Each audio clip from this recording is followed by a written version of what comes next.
Guys, we installed a 2,160 square foot 30 by 72 high tunnel in less than 8 hours, and I'm going to do my best to try to show you how we did it.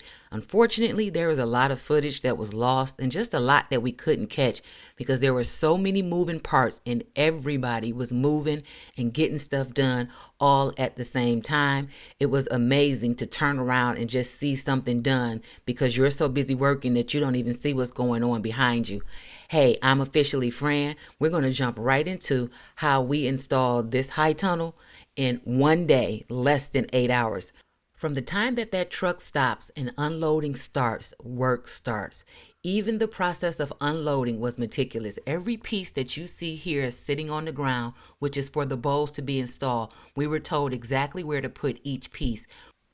Top right, top left, left side, bottom. Each piece had a place to go, and when it came time to install, all you had to do was grab for the right and the left, put a bolt and a nut on, and that bowl went together. Once the bowls were together, we lifted and moved them up and started to stack them. Over here in back of us, they have already done the groundwork and they're setting the posts and putting on the baseboards. Once there are a couple of posts in and he is ready with it being leveled or straight or whatever it is, then they automatically start to put the baseboards on. So my husband is over there working on that side while I'm working on the bow side.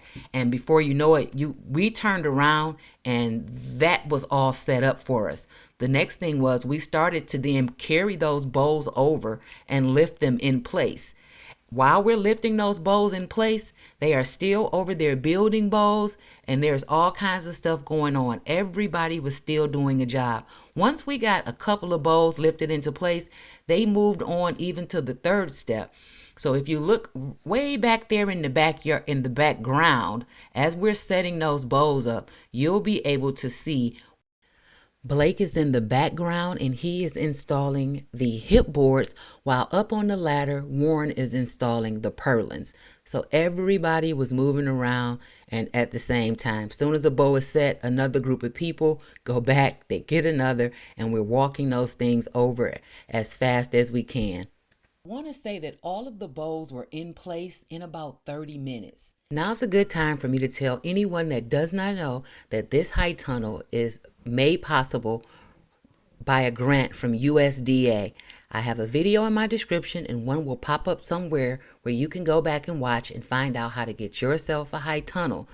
Please take advantage of these programs, and if you are the type of person that does not like these programs or doesn't want to use any type of programs that are sponsored by the government, I understand, and there's no need to tell me in the comments.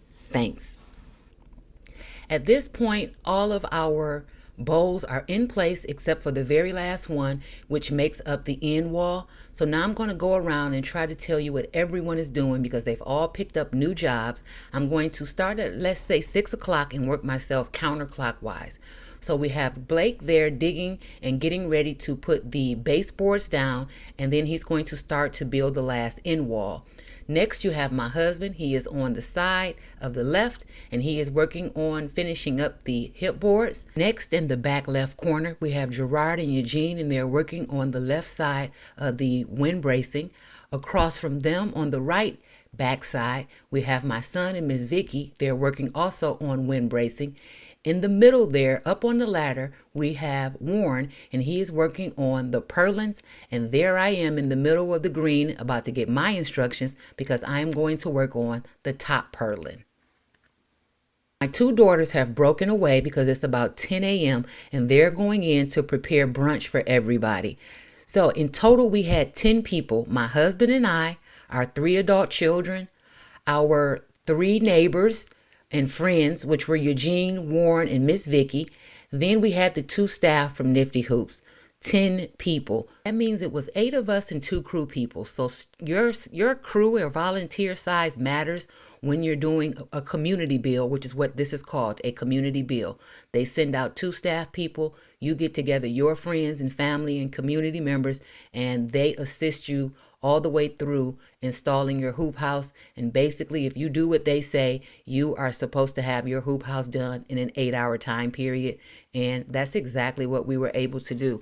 The one thing that I regret is having one more person. If I had a person who wasn't physically inclined to help out, but still wanted to come and volunteer, having a camera person, because there was a lot of this that I missed that I really wanted to catch. Getting closer and closer to the finish line. At this point, my daughters are back. They have set the food out, and my oldest daughter has instantly started to clean up the site. So like I said, once you are out of a job, you just come back and throw yourself in and get to doing something. And at this point, we're all taking little small breaks, kind of separating from each other, getting a bag of chips, getting water, fixing a little food. If anybody is hungry, it's right over here behind us. There's my husband. He videoing and eating him a bag of Cheetos. And we all just breezing right through this, y'all. Now it's time to finish up that last end wall. So my husband is helping Blake bring in the materials. He's going to open those up, get everything all organized, and then he starts to build. I think that this last part of all of us kind of tinkering and doing what we're doing to get ready to get to the end part of this takes about an hour. Next thing you know, they're lifting that end wall into place. And once that end wall is into place, yep, we are in that home stretch. And I know y'all wondering where I am.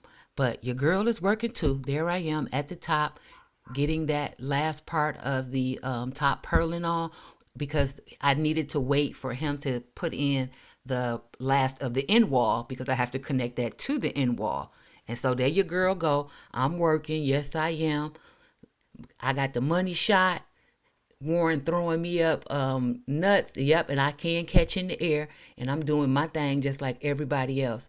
So I am so excited to be getting this done, but I'm also going to be excited to get my butt off this doggone ladder. I got you on camera, Francie. Right, wait a minute, I'm going to give away. Wait 1 second. Look, I'm going to need a picture of that for my website. Wait a minute, I'm going to do it again. Y'all ready? Because this is my last one. I'm coming down from here. Hold on, yeah. No. Shit. Did y'all hear my husband ask if I was going to jump down from there? I'm feeling good, but I'm not feeling that good.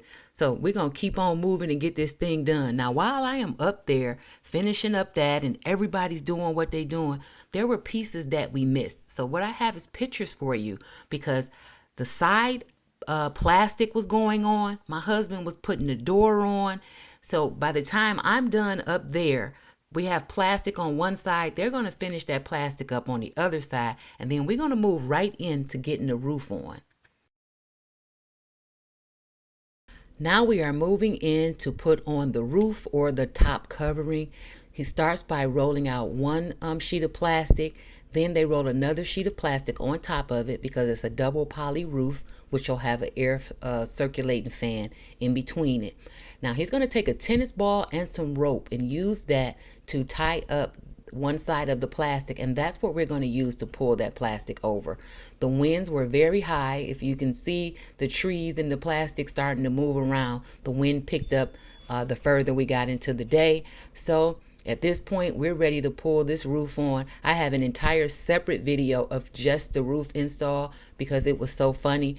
But my daughters are over there, and look at the wind pick up on them. They're stuck in the plastic. And it's so funny looking back at this, because I was on the other side pulling plastic. So I missed a lot of this. Jared is in the front. Once it's over, he's grabbing that corner to hold it down. Blake is on the other side holding it down. Everybody is all hands on deck, and nobody is letting go of that plastic. We don't want to tear it. We don't want to lose it. And we don't want to get carried away. If you can actually get carried away, I wonder, could that actually happen? But Blake is going to hurry up, get one of those little splines in, and start securing it down. And he's going to move quickly, getting that in while everybody holds on. And if you want to see the video of the final walkthrough, that video will be in the description and will pop up around here also. And we have a high tunnel with a top on it. Now the only thing left is to run the electrical on the inside, install the louvers, which I did not catch that on video. We started at 7 a.m. and we were done before 3 p.m. Now I'm not sure if it was 2 o'clock or 2:30, but we were done before 3 p.m. My husband and I want to send out a special thanks to Eugene for taking time out of your busy schedule and helping us. Thank you to Miss Vicky, our neighbor, for coming down the street and lending a hand. Thank you, Warren, for coming over and helping out. Thank you to the Nifty Hoop staff, Jared and Blake. Thank you to our children who did not want to be pictured. We really appreciate you, and thank you all for watching this video. Don't forget to like, subscribe, hit the notification bell, and bye-bye for now.